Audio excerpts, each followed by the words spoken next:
What's going on YouTube? This is Daryl here with Gorgias, and I'm here at DTCX Retain asking customers one question. Would they prioritize seamless customer experience or surprise and delight? Let's go. I think even if it's a cop-out, I'm going to say both. I think surprising and delighting your customers is really good if you're not just like bombarding them with something all of a sudden. I think that a good way of doing that is really including a free gift with an order, having a fold-out pamphlet, which is something that we do that informs them as a first-time customer what they're getting themselves into, which is amazing personal care, by the way. And then in terms of providing a seamless experience, that's always going to be a surprise and delight of its own. So you can get your shopping done really quickly and efficiently as a customer. I think that that's super important. I think the second part of that is just that it makes you want to return to a place. I mean, like, when have you wanted to do a checkout that's super complicated at the grocery store? You're always going to hit that self-checkout. So for us, we have our chat very available on all parts of our website. There's a chat sticker. So if you ever just get a question out of the blue and you want help from an agent, you can definitely hit that chat button and get a hold of them very easily.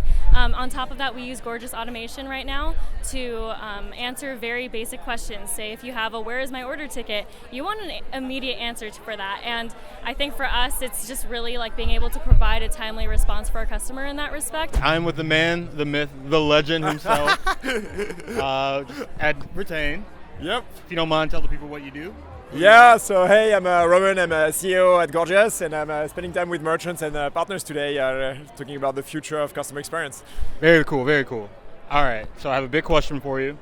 What do you prioritize the most at Gorgias? Surprise and delight or a seamless customer experience?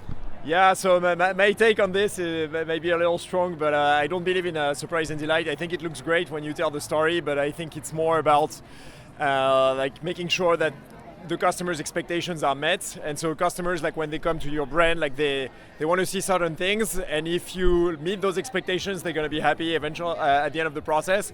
If you don't, then they're going to leave and you won't have their business in the future.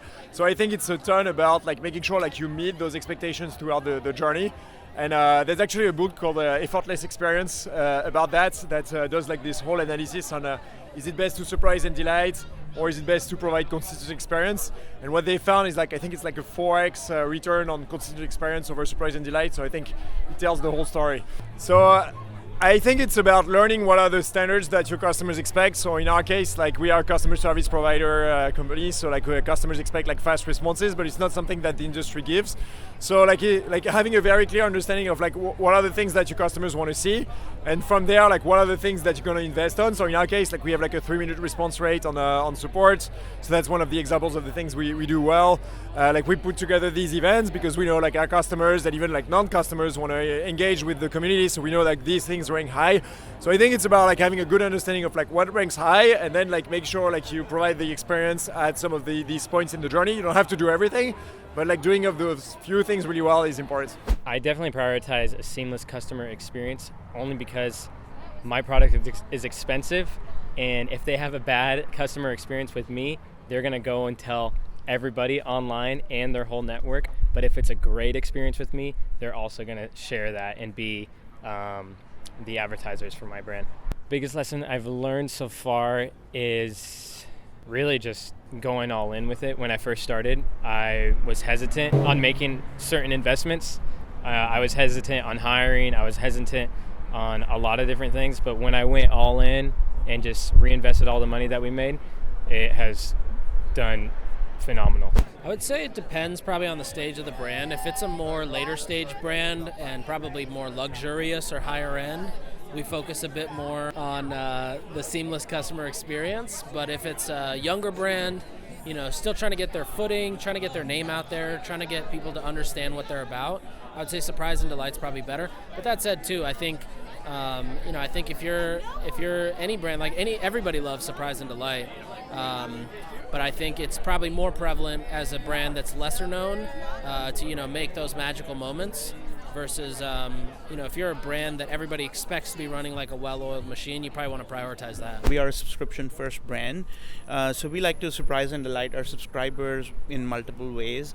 One of them is we do come up with, we do have designs on the diapers that we change very often, and we release them to subscribers first, give them the first dibs, and also we do inserts, within the boxes as well. And in terms of seamless customer experience, that has always been a part of our DNA, is to provide customers an experience which is self-serve. We we have a playful wizard on how they build their box. It's a playful brand, so we build upon that. I'm kind of curious to know, how did you develop this identity of being more of a playful brand? Like, did you understand your customer and then say, you know what, I think that this is what the base wants. Like, we're dealing with newborns or child care. Yeah. When they get our product, this is kind of what they're expecting. Yeah, so this was like a kind of like the brand, thesis from the beginning. Like, as when the brand was being formed by Kristen Bell, Dax, and the founders, they wanted to build a playful brand which spoke to new parents, and to their kids, really, right? Like, so we do some really cool stuff on that front. Our boxes are upcycle boxes. So this month box, for example, of course it ships with diapers, but then it can convert into a racing track that your kids can play with. We've done Halloween boxes, holiday special boxes, barbecue boxes that, like, for the kids, they can just kind of pretend they're barbecuing while their parents are too. So we try to do a lot of fun stuff like that. Yeah, so I would say a little bit of both, but mostly seamless experience. I think that a seamless experience actually can absolutely surprise and delight. If you've got everything from your tech stack, your people, sort of internal collaboration going on in an effort to provide seamless experience, then at the end of the day, your customer's going to be more than happy. Okay, from a CX standpoint, of course, we use Gorgias. So we love Gorgias. I think that what we've done over the last few years, and in an effort to create a customized experience not only for our external customers that are reaching out to us to provide fast and efficient service, but also for our internal team, in an effort to have them be, and feel empowered to make quick decisions and really service the customer in a timely manner. So we actually do both at Chomps, but Surprise and Delight is actually a really fun project that we have, and we utilize Gorgias actually to be able to pull any type of like little detail we can get from a customer. We have a budget that we have set aside that we can send detailed surprise and delight things that can have Chomps swag, Chomps product, but also like nothing to do with Chomps. So like, for example, we have a lot of moms reach out to us and say, hey, is it okay to eat Chomps while I'm pregnant or postpartum or something like that? So we'll actually say, like, give them the information, but then take their information and send them like a mom care package with like a little like champion onesie in it and stuff. So, but anytime we get like a little like detail about someone's or something about them, we try to send them a package, and we have a budget for it, and people really, really appreciate it. And then we actually use Gorgias allows you to put a bio for each of your agents, and that actually gives us a lot of people who respond based on our agents' bios, saying like, I know one of Kate on our team has she has like her favorite podcast in her bio, and says like she's like a dog mom and a mom of whatever, and people will respond saying, like, commenting on their bios, giving us more information about them that allows us to use that information and send them like a nice surprise and delight package. Yeah. How about you? What are you prioritizing?